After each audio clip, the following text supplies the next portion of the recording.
I, Jason, 46, male, got married to Darlene, 45, female, about 2 years ago, and honestly, it's been one of the best decisions of my life.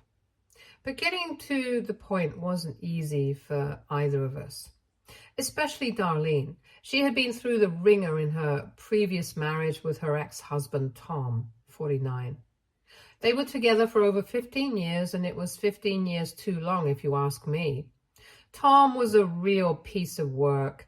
He was the textbook definition of a toxic and emotionally abusive husband. I could tell from the way Darlene would talk about her past that Tom really did a number on her. She's the sweetest woman, but you could see the scars he left on her, even if they weren't physical. One of the first things she told me about him was how he used to belittle her in front of others. There was this one instance where they were at a dinner party with friends and Darlene was sharing a story about something that happened at work. Tom interrupted her in the middle of the story, laughing, and said, "Oh, Darlene is so important at her job. If she didn't show up, no one would ever get their coffee." Can you imagine how humiliating that must have been for her? And of course, he played it off as a joke. But it was clear to everyone that it was meant to hurt. Darlene told me she wanted to disappear right then and there. But the worst part was how he controlled every aspect of her life. He was always paranoid and would accuse her of cheating whenever she talked to another man, even if it was just the cashier at the grocery store. He'd demand to know who she was calling and where she was going at all times. If she was even a few minutes late coming home, he'd berate her with questions and make her feel guilty as if she was out doing something wrong. There was this one time when her car broke down on the way home from work, and she called him to let him know that she'd be late. Instead of offering help or concern, he accused her of lying. And let me tell you, the gaslighting was next level. Darlene would confront him about his behavior and he'd twist it around so that she felt like she was the one in the wrong. He'd say things like, "You're too sensitive," or "You're imagining things." There was this one time when she caught him having lunch with another woman, and when she confronted him, he told her that she was paranoid and insecure, even though the evidence was right there. He somehow convinced her that she was overreacting, and she ended up apologizing to him. Can you believe that? I think one of the most heartbreaking things she told me was how he'd make her feel worthless whenever she tried to leave. Darlene is a strong woman, and she has tried several times to break free from him. But Tom would tear her down, saying things like, "You'll never find anyone better than me," or "No one else will want you after all these years." He had her so convinced that she didn't deserve better and that she stayed over for 15 years believing his lies. I met Darlene when she was still married to Tom. We were both part of this local walking club, and honestly, that's where it all started. We'd see each other regularly on these walks, and over time, we just kind of clicked. She was so easy to talk to, one of those people who make you feel comfortable right away. It wasn't long before our friendship grew into something really meaningful for both of us. We'd chat about everything during those walks, from our favorite movies to more personal stuff like our families and the struggles we'd been through. But of course, Tom didn't like that one bit. He had this intense jealousy that was pretty obvious from the get-go.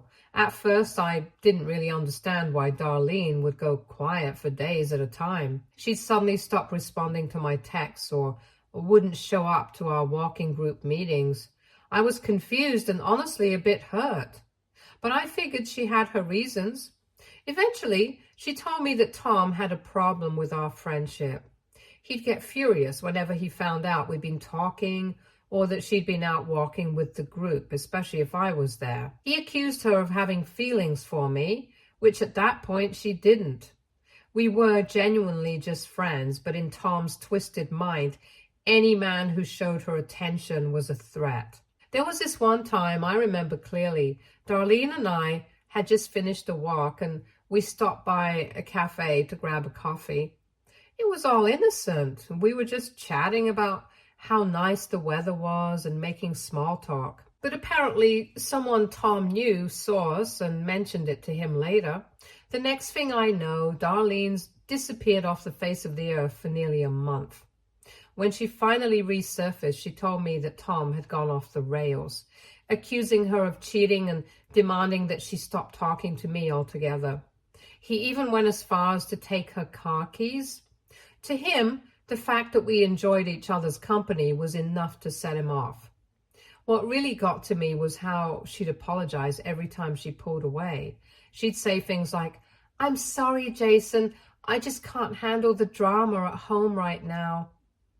It was clear that she was trying to avoid conflict, but it broke my heart to see her so trapped.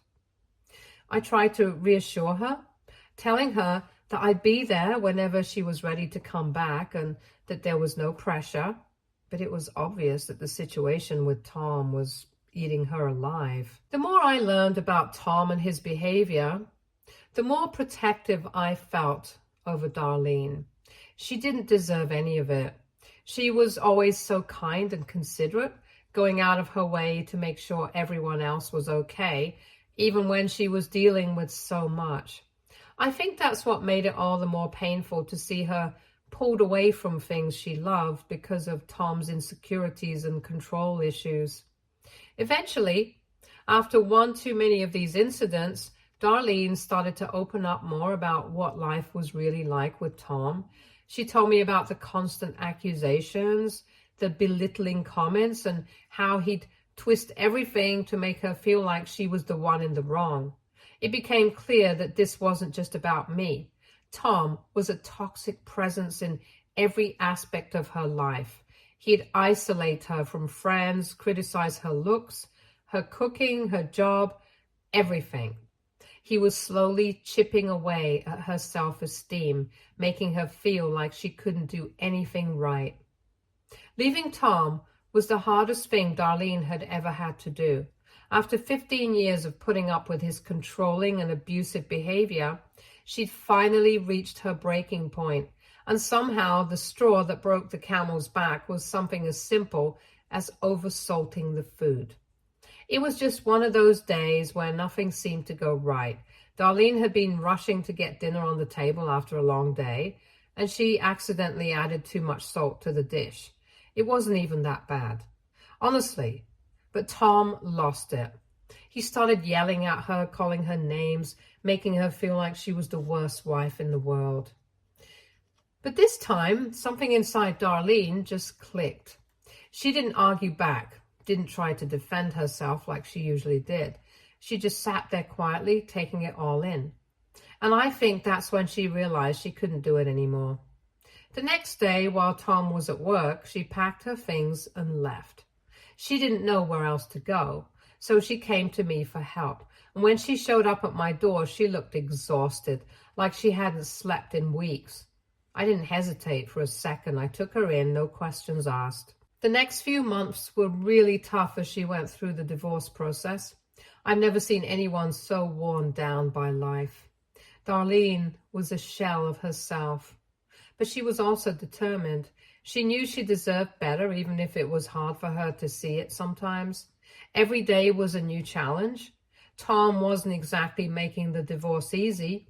He tried to drag it out as long as possible, probably hoping that she'd change her mind and come back to him. But Darlene stood her ground even though it was tearing her apart. She was dealing with so much at once. Not only was she trying to rebuild her life after leaving Tom, but she also had to navigate her relationship with her daughter Linda, 20, female, who was only 15 at the time. Linda had always been closer to Tom, or at least that's how it seemed.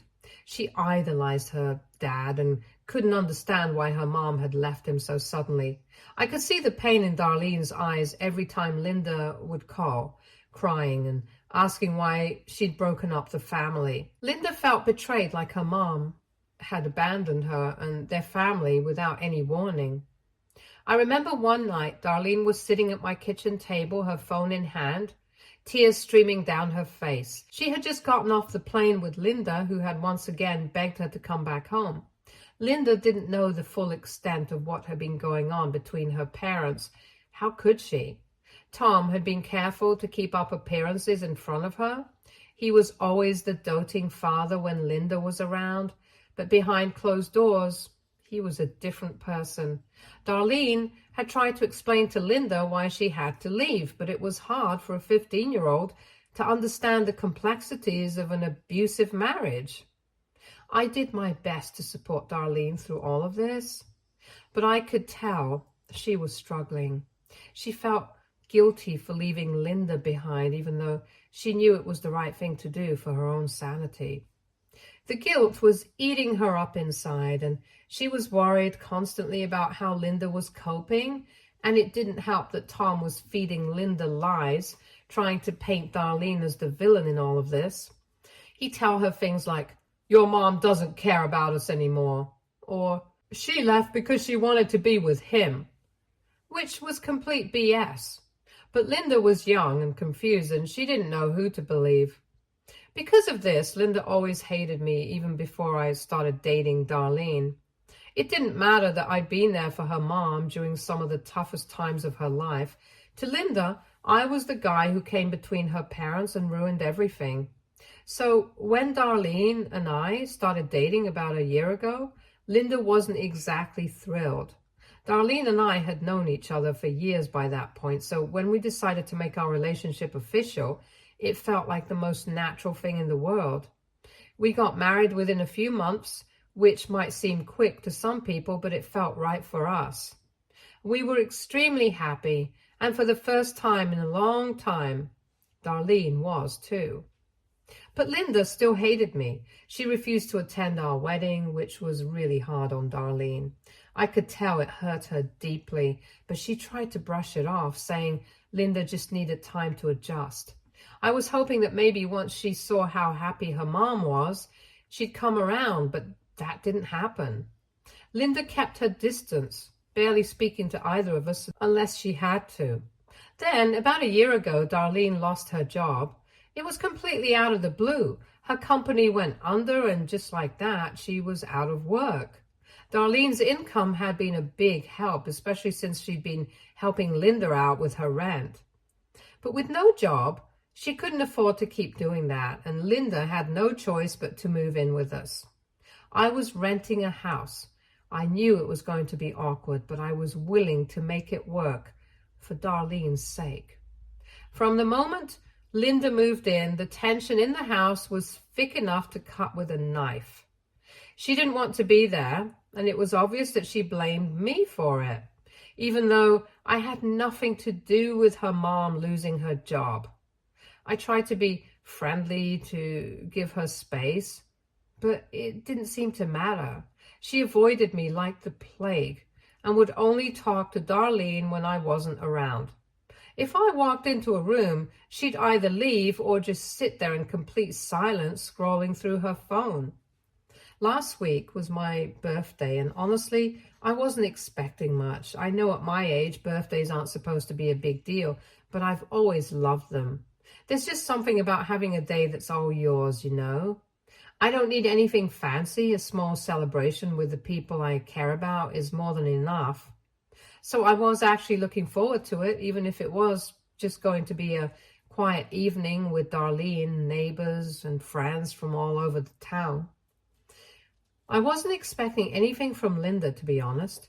Given how things had been between us, I figured she'd either ignore the day completely or just stay out of sight until it was over. But after I cut the cake and was sitting around with Darlene and two of my closest friends, Linda walked into the room. She had this look on her face that I couldn't quite read, something between determined and distant, and she was holding a small card. I'll admit I was caught off guard for a split second. I thought maybe this was a turning point, that maybe, just maybe, Linda was ready to put the past behind us and try to start fresh. So when she handed me the card, I was genuinely surprised.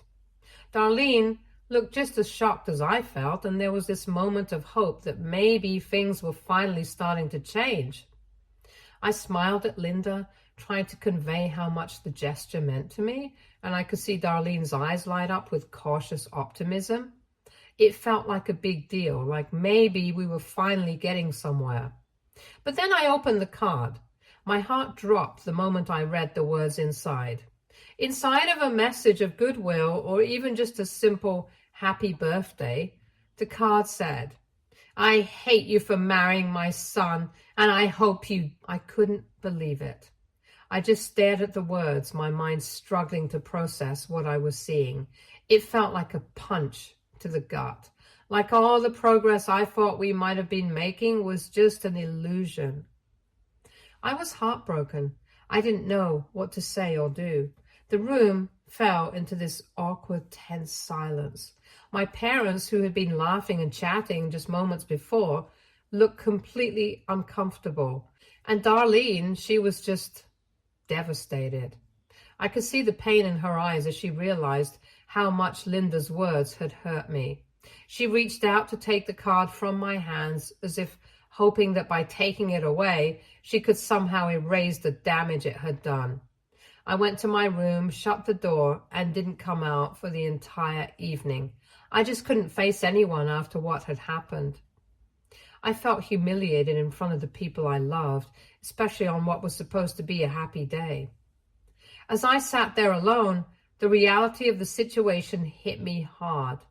Linda's words kept playing over and over in my mind, and I realized that I couldn't keep living like this. The constant tension, the disrespect, it was too much. After everyone left, I went to Darlene. I was still shaken, but I knew I had to do something. I told her that I couldn't take this disrespect anymore and that it was time for Linda to move on. I didn't want her living in our home if she couldn't at least try to be civil. It wasn't an easy conversation to have, and I could see the pain in Darlene's eyes as I spoke. But to my surprise, she agreed with me. She knew things couldn't continue the way they were, and as much as it hurt her, she understood where I was coming from.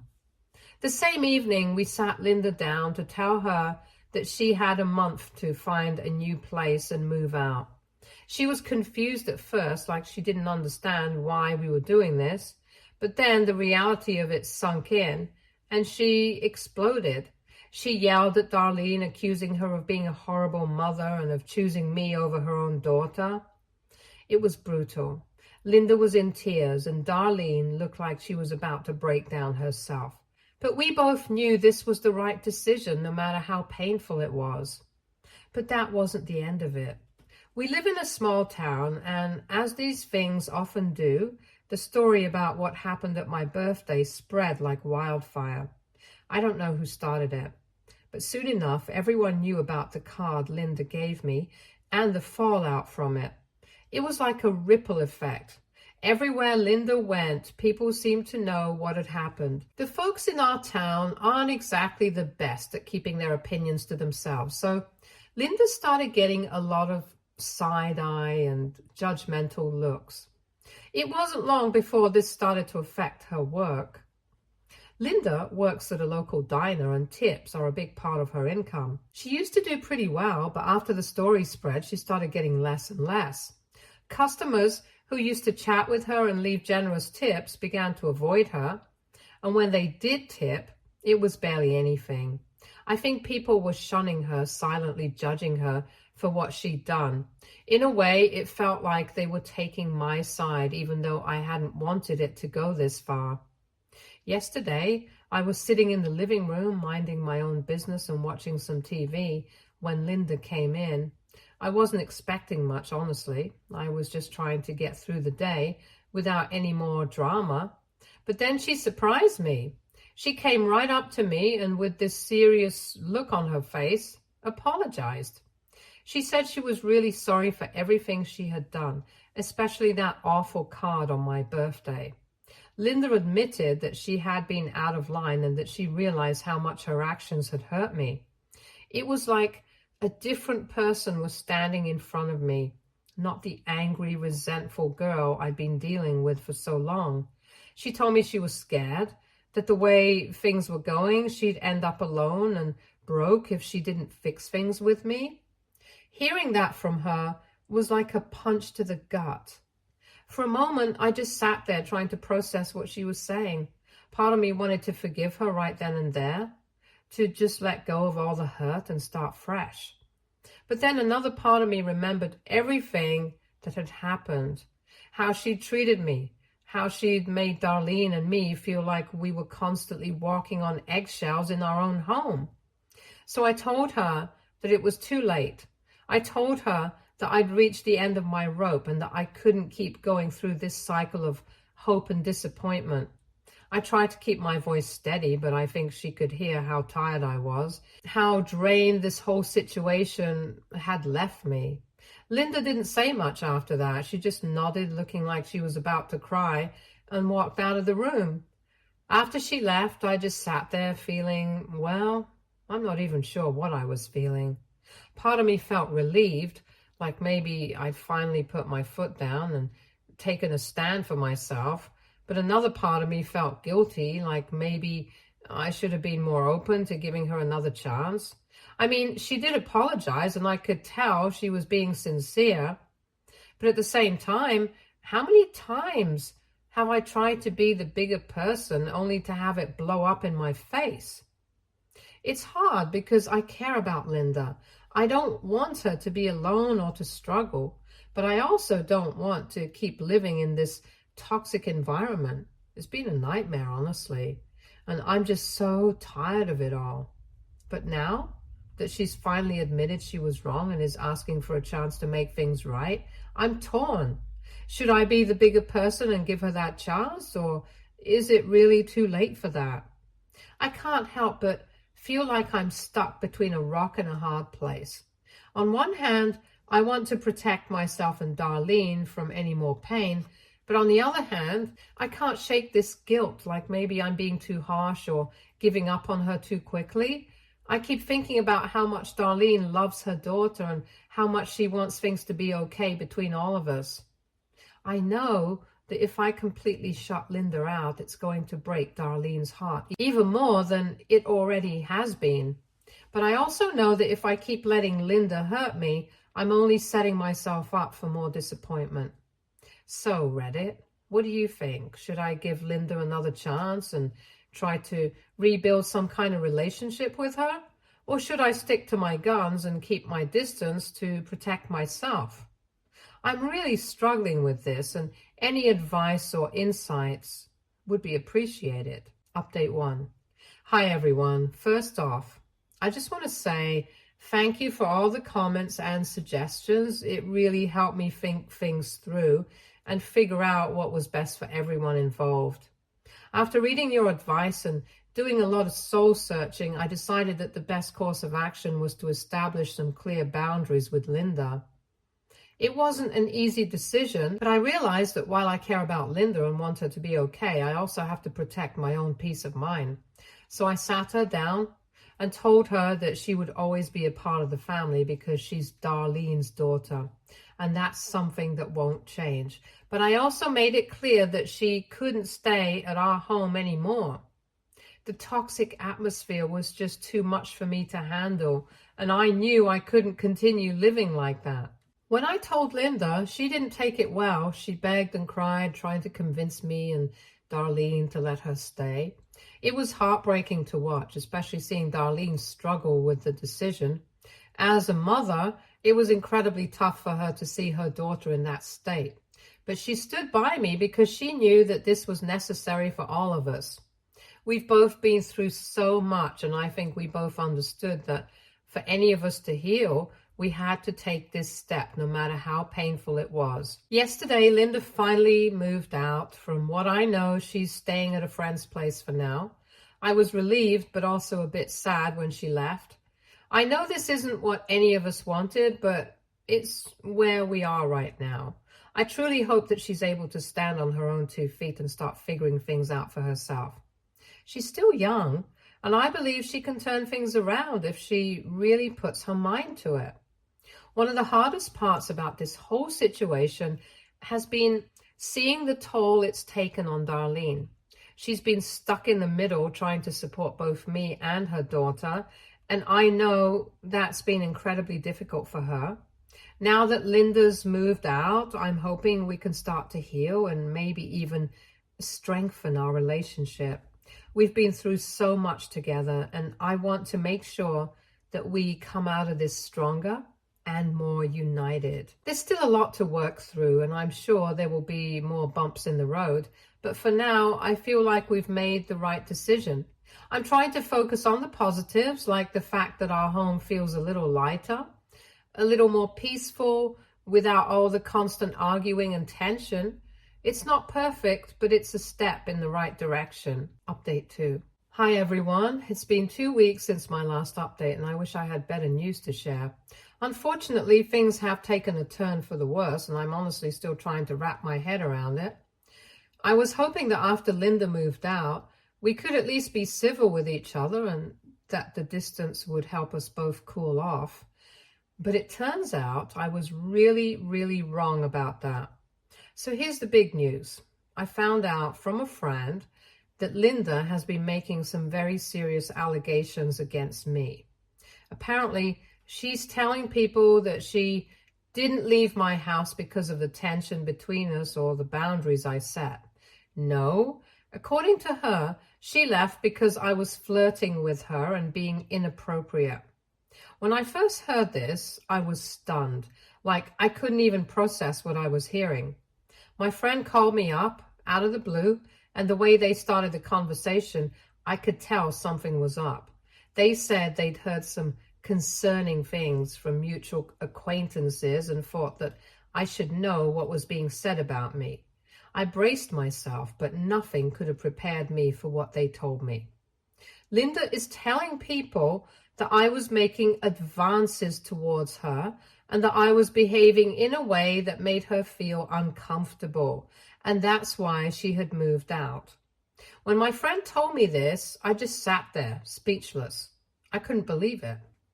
This is the same girl who's been living in my house for months, who I've tried to help and support despite everything, and now she's saying these horrible things about me?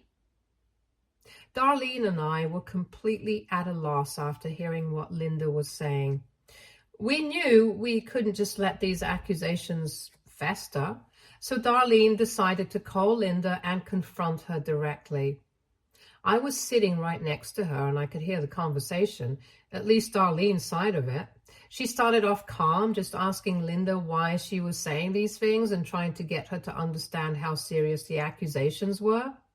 But Linda didn't back down. Instead, she doubled down on the lies. She told Darlene that she didn't know everything and that I had been inappropriate with her for a long time and that she wasn't going to cover up for me anymore. Hearing that was like a punch to the gut. I could feel my stomach drop as Linda kept insisting on these lies. I could see the pain on Darlene's face as she tried to reason with her, to remind her of all the times I tried to help her, of how much we'd done for her. But Linda just wouldn't budge. She kept saying that Darlene didn't know the whole story and that she was only speaking the truth now. I don't know where we go from here. The accusations are out there now. And Linda isn't backing down. She's even telling more people that she's been enduring my so-called inappropriate behavior for a long time. Do you guys have any suggestions? Update 3. Hi everyone, it's been over a month since my last update and I just wanted to fill you in on what's been happening, or rather not happening. Honestly, I was expecting some kind of resolution or at least more drama given everything that's gone down, but things have been strangely quiet on the Linda front. I didn't need to take any action because out of nowhere, Linda just stopped spreading those awful allegations about me. I didn't hear any more rumors and people stopped giving me those sideways looks that were starting to make me paranoid. Well, that peace didn't last as long as I'd hoped. Yesterday, I found out why Linda had a sudden change of heart, and let me tell you, it threw me for a loop. Turns out, The reason Linda stopped spreading those lies wasn't because she had a change of heart or decided to do the right thing. Nope. It was because Darlene agreed to pay her rent for a whole year to keep her quiet. I asked Darlene why she'd do something like this without even discussing it with me first. She said she's just tired of the fighting, the accusations, and the toxic environment that's been hanging over us for months. She told me she's lived her entire life in complicated, toxic situations, first with Tom and now with this, and she just doesn't have it in her anymore to keep battling. I still don't agree with her decision, and I'm not thrilled about the idea of essentially paying off Linda to keep the peace.